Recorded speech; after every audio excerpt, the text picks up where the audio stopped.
Ibu mertua selalu menghina dan mencemooh diriku.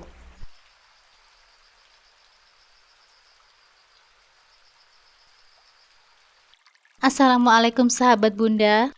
Semoga Allah selalu memberikan kesehatan dan kebahagiaan untuk kita semua. Buat sahabat Bunda yang sudah subscribe, semoga rezekinya dilancarkan ya. Amin ya robbal alamin.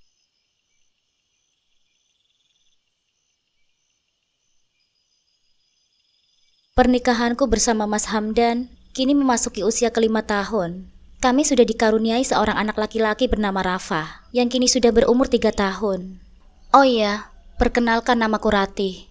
Sejak awal pernikahan, aku tinggal bersama ibu mertuaku. Mas Hamdan suamiku adalah anak bungsu, dan itu membuat kami harus menetap di rumahnya. Karena Mas Hamdan merasa bertanggung jawab untuk menjaga ibunya setelah ayahnya meninggal dunia.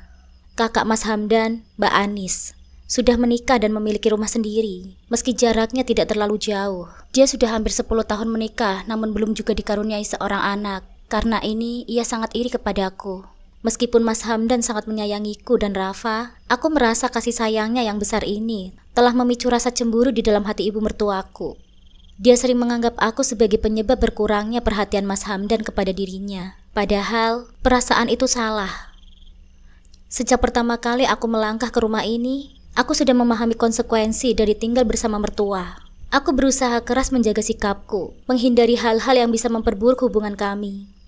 2 bulan setelah pernikahan kami, ayah Mas Hamdan jatuh sakit. Kondisinya melemah dari hari ke hari. Dan meskipun Mas Hamdan dan keluarganya telah berusaha semampu mungkin untuk memberikan perawatan yang terbaik, takdir sudah berbicara. Di ranjangnya, dengan tubuh yang semakin rentah, ayah mertua menyampaikan pesan terakhirnya kepada kami berdua. Ayah mungkin tidak bisa selalu ada untuk melihat kalian. Tapi ingatlah, hidup berumah tangga tidak mudah. Akan ada cobaan, besar atau kecil, yang menguji kalian. Jika ada masalah, bicarakanlah dengan baik. Cari solusinya bersama. Jangan biarkan masalah itu berlarut-larut. Sebisa mungkin, selesaikan semuanya dengan kepala dingin. Dan satu hal lagi, jangan lupa berbakti kepada ibu. Pesan itu sederhana namun dalam, seolah memprediksi apa yang akan terjadi di masa depan. Di saat itu, aku merasa ayah mertuaku melihat lebih jauh dari yang kami sadari. Aku memegang tangannya yang semakin dingin. Sementara Mas Hamdan mengangguk penuh haru. Kami tidak tahu bahwa itu akan menjadi momen terakhir kami bersamanya. Tak lama setelah itu, ayah mertuaku meninggal dunia. Ayah mertuaku meninggalkan kami untuk selama-lamanya. Kesedihan menyelimuti rumah, terutama ibu mertua. Aku melihat dengan jelas bagaimana ia sangat terpukul. Wajahnya tak lagi ceria, dan ia semakin jarang berbicara. Ayah mertuaku bukan hanya suami, tapi juga teman bicara yang setia. Sosok yang selalu melindunginya dari segala kesulitan dunia. Setelah kepergian ayah, suasana rumah terasa berbeda. Awalnya, aku berpikir bahwa mungkin waktu akan mengobati rasa sakit di hati ibu. Namun seiring berjalannya waktu, aku menyadari bahwa kehilangan itu meninggalkan luka yang lebih dalam dari yang kupikirkan. Aku berusaha menjalankan pesan ayah mertuaku dengan baik. Sejak hari pertama aku tinggal di rumah ini, aku tahu bahwa hidup bersama ibu mertua bukanlah hal yang mudah. Dan banyak cerita yang aku dengar dari orang-orang ataupun di televisi tentang konflik antara menantu perempuan dan ibu mertua. Dan aku bertekad untuk tidak membiarkan hal itu terjadi di keluargaku. Aku memang merasakan di awal pernikahan, hubungan kami baik-baik saja. Ibu mertua dan aku sering berbicara, bahkan terkadang bercanda bersama. Setiap kali Mas Hamdan bekerja, aku menghabiskan waktu dengan ibu. Kami duduk di ruang tamu, menonton televisi bersama, atau sekedar berbincang tentang kehidupan sehari-hari. Aku mulai memahami kebiasaannya dan apa yang membuatnya bahagia. Namun setelah ayah mertua meninggal, ibu mertuaku mulai berubah. Ia lebih sering menyendiri, seolah-olah menarik diri dari kehidupan yang kami jalani bersama. Aku merasa seiring waktu, kehadiranku tak lagi diterima seperti dulu. Perlahan tapi pasti, keretakan mulai muncul dalam hubungan kami. Segalanya dimulai dari hal-hal kecil. Awalnya, ibu sering menolak makanan yang aku masak. Padahal dulu ia selalu memuji masakanku. Aku tidak terlalu memikirkan hal itu. Berpikir bahwa mungkin suasana hatinya sedang tidak baik karena masih berduka. Tapi lambat laun, Sikapnya semakin berubah. Ibu menjadi lebih kritis, lebih sering mengeluh tentang hal-hal kecil yang aku lakukan. Kadang-kadang aku merasa apapun yang aku lakukan tidak pernah benar di matanya. Di sisi lain, hubunganku dengan Mas Hamdan masih berjalan harmonis. Tapi setiap kali kami menghabiskan waktu bersama, ibu mertuaku sering ikut campur. Bahkan ketika ibu sakit, dia meminta Mas Hamdan untuk menemaninya tidur. Sesuatu yang aku terima dengan lapang dada. Karena aku tahu Mas Hamdan sangat menyayanginya. Namun lama-kelamaan, perasaan ibu melihat aku dan Mas Hamdan berubah menjadi cemburu yang tak sehat. Dia sering mengatakan bahwa aku adalah penyebab Mas Hamdan jauh darinya. Pada awalnya, aku menganggap itu wajar. Mungkin dia hanya merasa kesepian. Namun semakin lama, ibu mulai menuntut lebih banyak. Apa yang dulunya hanya permintaan lembut, berubah menjadi permintaan yang tak bisa ditolak. Setiap kali aku melakukan sesuatu yang tidak sesuai dengan keinginannya, dia akan menghina atau mencemoohku. Sore itu, aku ingat dengan jelas. Aku memasak sayur sop kesukaan Mas Hamdan. Karena aku tahu Mas Hamdan sangat suka sayur sop hangat sepulang kerja. Saat aku hendak menata makanan di meja makan, tiba-tiba ibu mertuaku mendekat. Tanpa berkata apa-apa, dia langsung membuang sayur sop yang aku buat ke dalam wastafel. "Kenapa dibuang, Bu?" Tanya aku terkejut. "Masakanmu asin, tidak enak," jawabannya dengan dingin. Aku terdiam, padahal aku sudah mencicipi sayur sop itu sebelumnya. Dan rasanya menurutku baik-baik saja. Aku merasa ada yang salah. Tapi aku memilih untuk diam. Mungkin benar, sopku terlalu asin untuk selera ibu. Ketika Mas Hamdan pulang dan melihat meja makan yang kosong, ia bertanya dengan nada kecewa. "Kamu kok gak masak?" Sebelum aku bisa menjelaskan, ibu sudah lebih dulu berbicara. "Dia gak masak apa-apa hari ini, Hamdan. Makanya beli makanan di luar saja." Hati kecilku bergejolak. Ingin rasanya aku mengatakan yang sebenarnya, bahwa aku sudah memasak dan ibu membuangnya. Tapi pesan terakhir ayah mertuaku kembali terlintas di benakku. Selesaikan masalah dengan kepala dingin. Aku menahan diri untuk tidak berbicara. Aku tak ingin membuat keributan di depan Mas Hamdan. Karena aku tahu betapa pentingnya kedamaian di rumah ini baginya. Sejak saat itu, aku mulai merasakan bahwa ibu mertua melihatku bukan lagi sebagai menantu yang dulu ia sukai. Aku bukan lagi menantu yang berhasil merebut hatinya. Entah apa yang merubahnya. Mungkin rasa kesepian yang semakin mendalam setelah ayah mertua meninggal dunia. Mas Hamdan tetap sayang kepadaku, tapi aku bisa merasakan ada jarak yang mulai muncul di antara kami, terutama saat ibu mertua terlibat. Aku sering bertanya pada diriku sendiri, apakah aku melakukan kesalahan? Apakah aku tidak cukup baik untuk ibu mertua? Namun sekeras apapun usahaku, selalu ada hal yang salah di matanya. Entah itu masakanku, caraku membersihkan rumah. Ibu selalu menemukan alasan untuk mengkritikku, dan hal itu perlahan mengikis kebahagiaanku. Mas Hamdan, meski selalu berusaha menjadi suami yang baik, kadang-kadang tak mengerti betapa beratnya beban yang kutanggung. Ia bekerja seharian, dan ketika pulang, ia hanya ingin ketenangan. Aku paham itu, dan karenanya aku jarang mengeluh. Tapi dalam hatiku, aku berharap Mas Hamdan bisa melihat lebih jauh, bahwa ada sesuatu yang salah di dalam dinamika kami bertiga. Pesan ayah mertuaku terus menggema di kepalaku. Aku tahu, aku harus tetap kuat, mencari solusi dan menjaga keharmonisan rumah tangga kami. Tapi semakin hari, semakin sulit rasanya. Mungkin ini adalah ujian yang harus kuhadapi sebagai seorang istri dan juga sebagai menantu. Dan seperti yang ayah mertuaku katakan, aku harus tetap tenang dan mencari solusinya, meski rasanya semakin berat setiap harinya. Sejak awal insiden sayur sop itu, ada perubahan yang tak bisa kuabaikan dalam hubungan kami. Mas Hamdan tak lagi sehangat dulu, meski dia tidak secara langsung memihak ibunya. Aku merasa dia lebih banyak berdiam diri setiap kali ibunya mengomeliku. Setiap kata ibu mertua awalnya terdengar sepele, selalu meninggalkan bekas di dalam hatiku. Rasanya seperti berjalan di atas pecahan kaca. Setiap langkah berhati-hati, namun tetap saja melukai. Aku terjebak dalam situasi yang sangat sulit. Di satu sisi, aku tak ingin melawan ibu mertuaku. Bagaimanapun juga, dia adalah ibu dari suamiku yang telah mengandung dan membesarkannya. Di sisi lain, aku juga tak bisa terus-menerus menjadi sasaran amarah dan cemoohannya. Setiap hari ucapannya semakin menusuk, seperti racun yang perlahan-lahan menggerogoti kebahagiaan rumah tanggaku.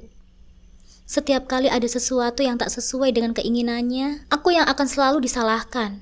Kalau soal makanan saja kamu nggak bisa beres. Gimana nanti kalau sudah punya anak? Pernah ibu mertuaku mengeluh padaku, seolah-olah aku adalah penyebab semua masalah. Aku hanya bisa tersenyum kecut. Apa yang bisa aku lakukan? Mengadu pada Mas Hamdan, dia sudah terlalu banyak terbebani. Dan aku tahu, jika aku menambah masalah, situasi hanya akan semakin keruh. Namun kebahagiaan datang beberapa bulan kemudian. Ketika aku mengetahui bahwa aku hamil anak pertama kami, perasaan bahagia itu membalut luka-luka kecil yang selama ini terpendam. Mas Hamdan berubah lagi, dan dia kembali menunjukkan perhatian yang besar padaku, seperti pada saat awal pernikahan kami. Setiap pagi dan malam, dia tak pernah lupa mencium perutku, bahkan berbicara kepada calon bayi kami. "Apa kabar kamu, nak? Ayah sudah gak sabar untuk ketemu kamu," katanya setiap kali dengan senyuman lebar. Seakan bayi di dalam perutku bisa mendengarnya. Setiap malam, Mas Hamdan merencanakan masa depan untuk anak kami. Dia sudah mulai berbicara tentang pendidikan, tentang apa yang akan dia lakukan untuk memberikan yang terbaik bagi buah hati kami. Perhatian dan cinta yang dia tunjukkan membuatku merasa dihargai lagi, seolah ada harapan baru untuk masa depan rumah tangga kami. Namun kebahagiaan itu tak berlangsung lama. Ketika kami rutin pergi memeriksakan kehamilan ke dokter, ibu mertua kembali menunjukkan ketidaksetujuannya. Baginya, memeriksakan kandungan sebulan sekali adalah hal yang tidak perlu. Dia menganggap kami hanya menghambur-hamburkan uang. Keadaan semakin sulit saat Mbak Anis, kakak Mas Hamdan, yang saat itu datang ke rumah, mulai ikut-ikutan memandangku dengan sinis. Ibu mertua memang sering mengajaknya mengobrol. Namun entah bagaimana, aku merasa bahwa setiap percakapan mereka selalu berakhir dengan kritik terhadapku. "Apa nggak terlalu sering ya periksa ke dokter?" tanya Mbak Anis suatu hari saat dia datang berkunjung. "Ya memang begitu, Nis. Zaman sekarang itu terlalu banyak biaya. Hamil sedikit, langsung ke dokter. Dulu waktu ibu hamil kalian, nggak pernah tuh repot-repot begitu," sahut ibu mertua dengan senyum tipis, seolah memperkuat posisinya. Aku hanya bisa menundukkan kepalaku. Rasanya semakin terpojok. Di rumah ini, aku merasa sendirian, meskipun Mas Hamdan berusaha untuk selalu ada di sisiku. Setiap aku berbicara tentang perasaanku pada Mas Hamdan, dia mencoba menenangkanku. Tetapi aku tahu, dia juga berada di posisi yang sulit. Dia tidak ingin membuat ibunya kecewa, namun dia juga tak mau aku merasa tertekan. "Mungkin ibu cuma khawatir saja," kata Mas Hamdan dengan lembut. "Kamu tahu kan, ibu selalu begitu kalau soal uang." Tapi aku merasa bukan hanya soal uang. Ada sesuatu yang lebih dari itu. Aku merasakan ibu mertuaku semakin sulit menerima kehadiranku. Seolah-olah sejak aku hamil, dia semakin menjauh. Dan kehadiran Mbak Anis yang kerap membicarakan hal-hal yang membuatku tidak nyaman, hanya menambah beban di pundakku. Setiap kali dia datang, ada aura dingin yang terasa menyelimuti ruangan. Aku tahu, Mas Hamdan mencoba yang terbaik untuk menjaga perasaan di antara kami. Tetapi semakin hari, rasanya semakin sulit.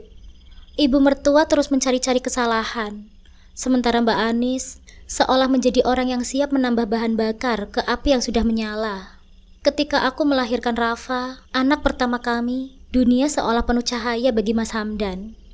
Dia begitu bahagia. Setiap hari dia memperlihatkan kegembiraannya menjadi seorang ayah. Setiap malam Mas Hamdan akan duduk di samping Rafa, menggendongnya dengan lembut dan membisikkan doa-doa penuh harapan. Namun di balik kebahagiaan itu, ada sesuatu yang terasa tidak utuh. Ibu mertuaku sama sekali tidak menunjukkan perhatiannya kepada cucunya. Bahkan ketika Rafa sering berada di dekatnya, ibu hanya menatapnya sekilas, tanpa pernah menggendong atau menyentuhnya. Hatinya seolah dingin, seakan-akan kehadiran Rafa tak berarti apa-apa baginya. Aku sering bertanya-tanya, mengapa ibu bersikap seperti itu? Apa dia merasa bahwa aku telah merebut Mas Hamdan darinya? Sejak aku menikah dengan Mas Hamdan, aku tahu bahwa hubungan antara ibu dan anaknya sangat erat. Mas Hamdan adalah anak bungsu, dan mungkin ibu merasa kehilangan ketika Mas Hamdan mulai mengalihkan perhatiannya kepadaku, dan sekarang kepada Rafa. Dan meskipun hubungan kami terlihat tenang dari luar, di dalam hatiku ada rasa sangat tertekan. Setiap hari aku harus berusaha keras untuk tidak menunjukkan perasaanku kepada Mas Hamdan. Aku tahu bahwa jika aku mengeluh tentang sikap ibunya, itu hanya akan membuat situasi semakin rumit. Aku tahu Mas Hamdan akan berpikir bahwa aku tidak menghormati ibunya atau membuatnya merasa terjepit di antara kami berdua. Jadi aku memilih untuk diam, menyimpan semua kekesalan dan kesedihan ini sendirian. Satu-satunya pelarianku adalah Rafa. Melihat wajah polosnya yang damai setiap kali tertidur di pelukanku, memberikanku kekuatan untuk bertahan. Namun ada saat-saat di mana aku merasa sangat sendirian, bahkan di tengah-tengah keluarga yang seharusnya merangkulku. Aku sering mendengar ibu mertuaku berbicara dengan Mas Hamdan tentang hal-hal sepele. Tetapi ketika berbicara denganku, nadanya selalu dingin, seolah-olah aku hanyalah tamu yang kebetulan tinggal di rumahnya. Tidak pernah ada senyuman hangat atau pelukan semangat yang kubayangkan ketika pertama kali menikah dengan Mas Hamdan. Meskipun sulit, aku tetap berusaha untuk mendekatkan diri kepada ibu mertua. Aku memasak makanan kesukaannya, berharap bisa mencairkan kebekuan di antara kami. Kadang-kadang, dia terlihat senang dengan masakan yang kubuat, dan saat-saat itu, aku merasa ada sedikit harapan. Namun itu tak pernah bertahan lama. Di hari-hari berikutnya, dia kembali dingin kepadaku, seakan-akan tidak ada yang berubah. Aku semakin bingung, apa yang sebenarnya salah? Apa yang dia inginkan dariku? Perubahan yang aku rasakan bukan hanya dari ibu mertuaku, tapi juga dari Mbak Anis. Dulu dia hanya datang ke rumah seminggu sekali, membawa obrolan ringan dan cerita-cerita keluarga. Namun sekarang, Mbak Anis hampir setiap hari berkunjung ke rumah. Dan tujuannya sepertinya tidak lagi untuk bersiraturahmi, melainkan untuk mencemoohku secara halus. Kamu tahu, menantu itu memang posisinya harus bisa mengerti orang tua, katanya sambil tersenyum tipis, tapi matanya menyiratkan sesuatu yang lain. Setiap kali Mbak Anis berbicara, ada nada sindiran yang tersembunyi. Aku mencoba untuk tidak memikirkannya, tetapi semakin lama, cemoohan itu semakin sulit untuk diabaikan. Rasanya seperti disudutkan oleh kedua wanita ini, yang sepertinya semakin kompak dalam mengkritik setiap langkahku. Aku pernah mencoba berbicara dengan Mas Hamdan tentang perasaanku, tetapi kata-kataku selalu tersendat. Aku takut jika aku mulai mengeluh, Mas Hamdan akan berpikir bahwa aku tidak cukup kuat untuk menghadapi tantangan dalam rumah tangga kami. Lagi pula, dia sudah punya cukup beban di tempat kerjanya, dan aku tidak ingin menambah bebannya dengan masalah di rumah. Namun semakin aku menyimpan semuanya sendiri, semakin besar rasa sakit itu. Terutama ketika aku melihat ibu mertuaku sama sekali tidak peduli dengan Rafa. Saat Mas Hamdan tak ada, ibu mertua lebih sering memilih untuk berada di kamar atau berkumpul dengan Mbak Anis. Sementara aku mengurus Rafa sendirian. Ketika Mas Hamdan pulang, mereka nampak normal, seolah-olah tidak ada apa-apa. Namun aku tahu bahwa situasi ini tidak sehat. Aku terus berjuang untuk bersabar, berusaha memperbaiki hubungan yang retak ini. Tapi di dalam hatiku, aku takut bahwa suatu hari nanti, semua yang kusimpan akan meledak. Dan saat itu, aku tidak tahu apa yang akan terjadi. Ketegangan yang selama ini kukubur perlahan mencapai puncaknya. Dan aku bisa merasakannya mengalir di setiap sudut rumah ini. Ibu mertua dan Mbak Anis yang selama ini terlihat dingin, akhirnya menunjukkan taringnya. Mereka mulai menyerangku dengan tuduhan-tuduhan yang tidak masuk akal. Puncaknya terjadi ketika mereka mulai menyebarkan tuduhan bahwa aku tidak merawat Rafa dengan baik. Ibu nggak ngerti ya, kenapa Rafa sering sekali sakit-sakitan? Apa kamu benar-benar memperhatikan dia? Kayaknya kamu terlalu sibuk mengurus dirimu sendiri, jadi anak dibiarkan begitu saja. Sindir ibu mertua sambil duduk di ruang tamu yang saat itu sedang bersama Mbak Anis. Matanya menatapku dengan penuh kebencian. Aku terdiam, mencoba menahan air mataku yang mendesar keluar. Tuduhan itu sangat menyakitkan, terutama karena aku tahu bahwa aku telah melakukan yang terbaik sebagai seorang ibu. Setiap malam, aku terjaga untuk memastikan Rafa merasa nyaman, bahkan ketika tubuhku sudah lelah. Setiap pagi aku bangun lebih awal untuk menyiapkan sarapan dan memastikan Rafa mendapatkan perhatian yang cukup. Namun semua usahaku seakan tidak ada artinya di mata mereka. Mas Hamdan yang baru pulang kerja langsung disambut oleh ibu mertua dengan keluhan yang nampaknya sudah mereka rencanakan. Hamdan, sini kamu lihat sendiri kan? Rafa sering batuk-batuk. Ibu curiga dia kurang diperhatikan sama istrimu. Soalnya ibu lihat dia lebih sibuk mengurus penampilannya sendiri, kata ibu mertua. Suaranya penuh dengan keluhan dan kritikan terselubung. Wajah Mas Hamdan nampak lelah dan kusut, seolah-olah dunia di luar sana sudah cukup membebani pikirannya. Namun sekarang ditambah dengan masalah di rumah. "Apa benar begitu, Dek?" Tanyanya dengan nada rendah, tapi jelas. Tanyanya dengan nada rendah tapi jelas ada kekesalan yang ditahan. "Kenapa Rafa bisa sampai sering sakit begitu?" Aku menatap Mas Hamdan dengan mata yang berkaca-kaca. "Aku sudah melakukan yang terbaik, Mas. Rafa mungkin hanya kecapean karena sudah tumbuh gigi. Tapi aku selalu mengurusnya, Mas. Aku bahkan jarang punya waktu untuk diriku sendiri." Namun Mas Hamdan tampak tidak puas dengan jawabanku. Tekanan dari ibunya dan Mbak Anis sepertinya mulai mempengaruhi pikirannya. "Tapi ibu dan Mbak Anis bilang kalau kamu sering kelihatan sibuk sendiri, Rafa sering dibiarkan. Kenapa ibu sampai berpikir begitu kalau kamu memang benar-benar memperhatikan Rafa?" Rasanya seperti ditikam dari belakang. Aku tahu Mas Hamdan sedang dihadapkan pada situasi yang sulit, terjepit di antara istri dan keluarganya. Tapi mendengar dia meragukan usahaku, benar-benar menyakitkan hatiku. Aku tahu, mereka tidak suka dengan hubungan kami yang semakin harmonis. Dan ini mungkin cara mereka untuk menghancurkan kebahagiaan kami. Mereka cemburu karena Mas Hamdan mulai lebih banyak menghabiskan waktu bersamaku dan Rafa, ketimbang bersama mereka. Mbak Anis yang duduk tak jauh dari kami hanya menyeringai sambil memeluk tangan di dadanya, seakan menikmati setiap detik dan ketegangan yang telah terjadi. "Aku cuma bilang, kalau aku jadi kamu, aku bakal lebih perhatian sama anak. Kasihan Rafa kalau sampai tumbuh besar tanpa perhatian ibunya," katanya dengan nada tajam. Aku merasa darahku mulai mendidih. Tapi aku tahu, melawan dengan kata-kata hanya akan memperburuk situasi. Aku harus tetap tenang, meskipun di dalam hatiku sudah tergores dalam. "Mas, aku benar-benar sudah berusaha. Aku tahu Rafa prioritas utama kita, dan aku tidak pernah membiarkan dia terlantar, Mas. Setiap kali dia butuh sesuatu, aku selalu ada. Mungkin ibu dan Mbak Ani salah paham, Mas." Namun Mas Hamdan nampaknya tidak yakin. Raut wajahnya menunjukkan kebimbangan. "Aku hanya gak mau Rafa jadi korban kalau kamu terlalu sibuk." Ibu mertua yang sedari tadi diam, tiba-tiba berbicara lagi dengan nada yang lebih keras. "Nah, kamu harus tahu itu, Hamdan. Ibu dan Anis di sini hanya mengatakan apa yang telah terjadi dengan anakmu. Kamu lihat sendiri kan, anakmu sering sakit-sakitan, Hamdan. Ini bukan masalah sepele loh." Suasana semakin panas. Hatiku remuk. Aku merasa tidak ada satu orang pun yang benar-benar mendukungku di rumah ini.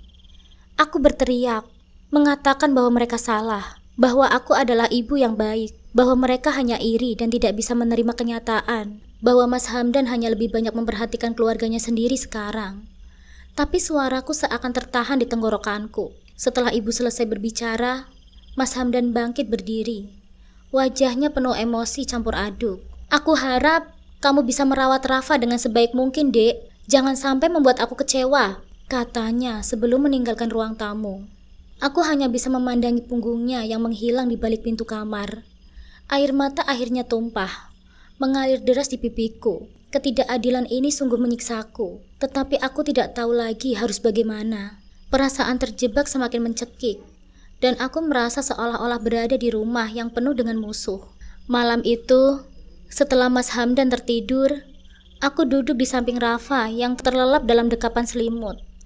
Aku mengelus wajah kecilnya yang polos, berusaha menenangkan diriku. Rafa adalah satu-satunya alasan aku tetap bertahan di sini. Anak ini membutuhkan cinta dan perhatianku. Dan aku tahu, meski ibu mertuaku dan Mbak Anis berusaha memutarbalikkan kenyataan, aku akan terus berjuang untuk Rafa. Namun satu hal yang kini semakin jelas bagiku adalah puncak bahwa ketegangan ini tidak akan berhenti sampai di sini. Ibu mertua dan Mbak Anis akan terus berusaha merusak kebahagiaanku dengan Mas Hamdan. Dan aku harus siap untuk apapun yang akan terjadi selanjutnya.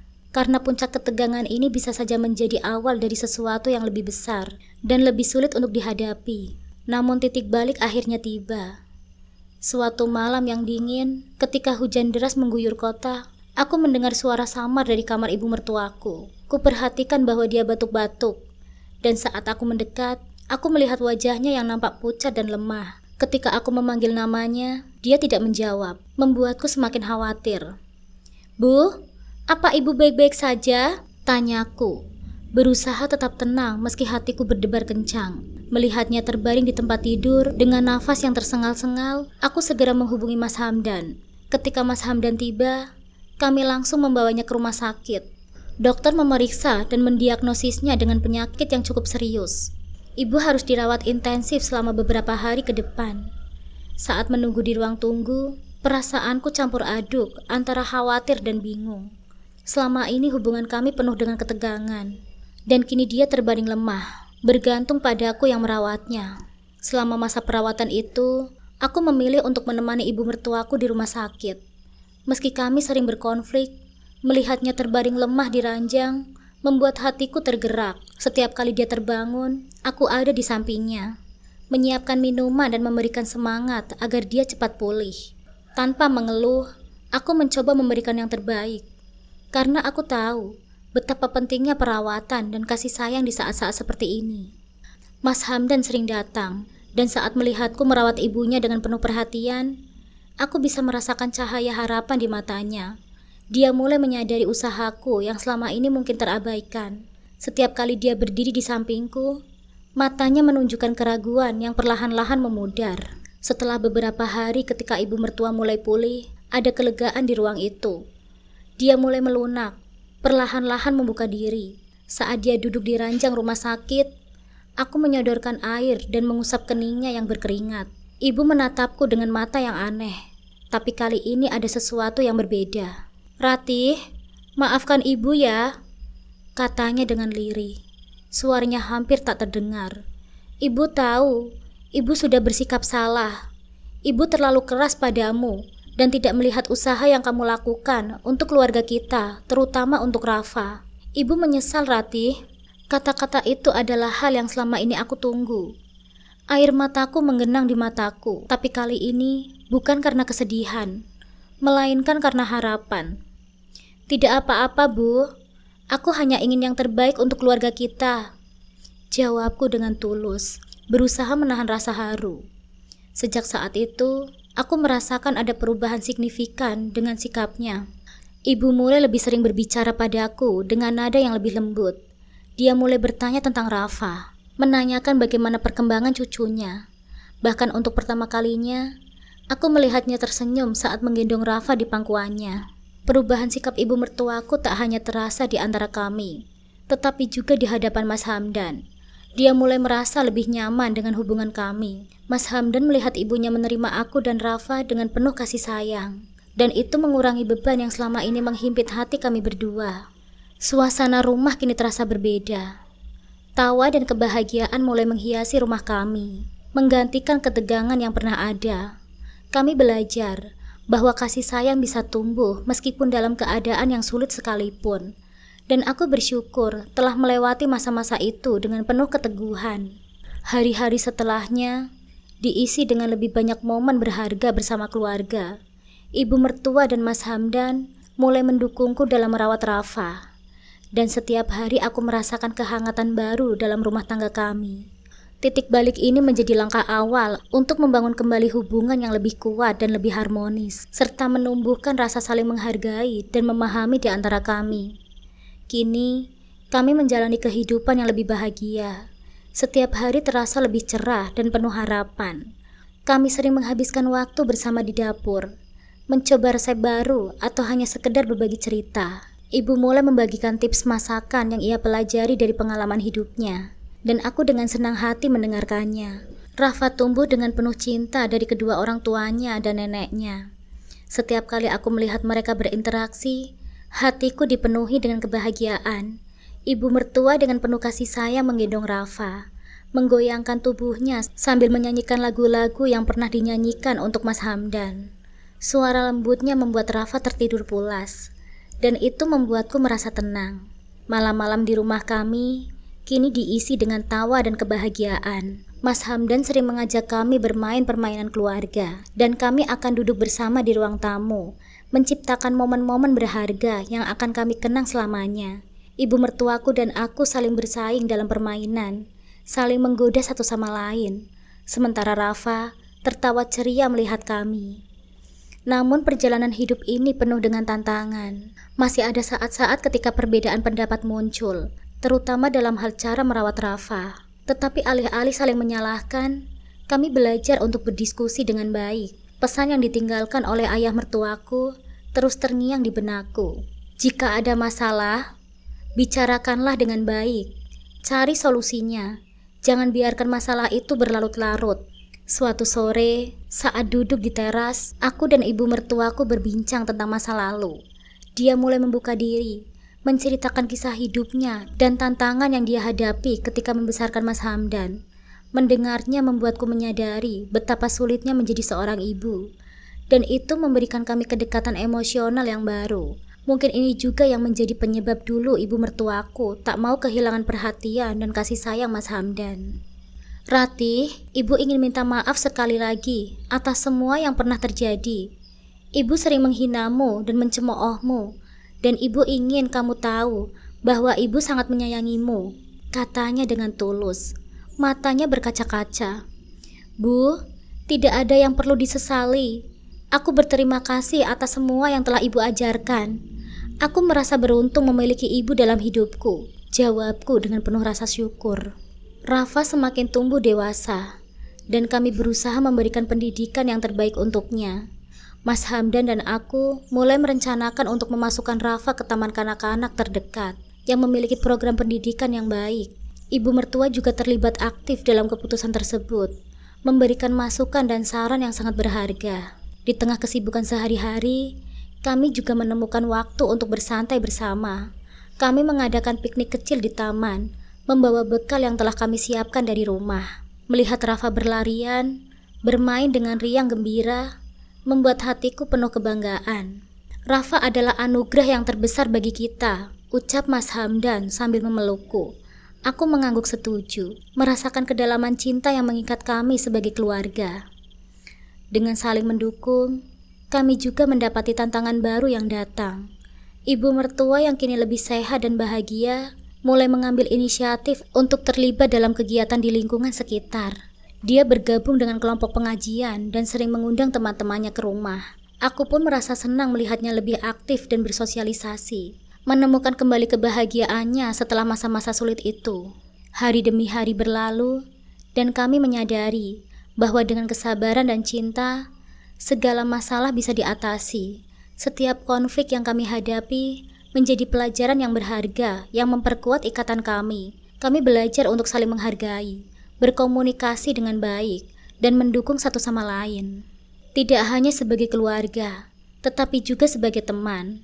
Kini rumah kami dipenuhi dengan tawa, cinta, dan kebahagiaan. Melihat Rafa tumbuh dengan penuh kasih sayang dari kedua orang tuanya dan neneknya, aku yakin bahwa kami telah menciptakan fondasi yang kuat untuk masa depannya. Dengan setiap hari yang berlalu, kami semakin dekat dan menemukan arti sebenarnya dari kebahagiaan. Kami menyadari bahwa perjalanan ini masih panjang, tetapi dengan hati yang penuh cinta dan kesedihan untuk saling mendukung, kami siap menghadapi apapun yang akan datang. Dan yang terpenting, aku merasa bahagia dapat berbagi hidupku dengan Mas Hamdan, ibu mertuaku dan Rafa, keluarga yang telah menjadi segalanya bagiku.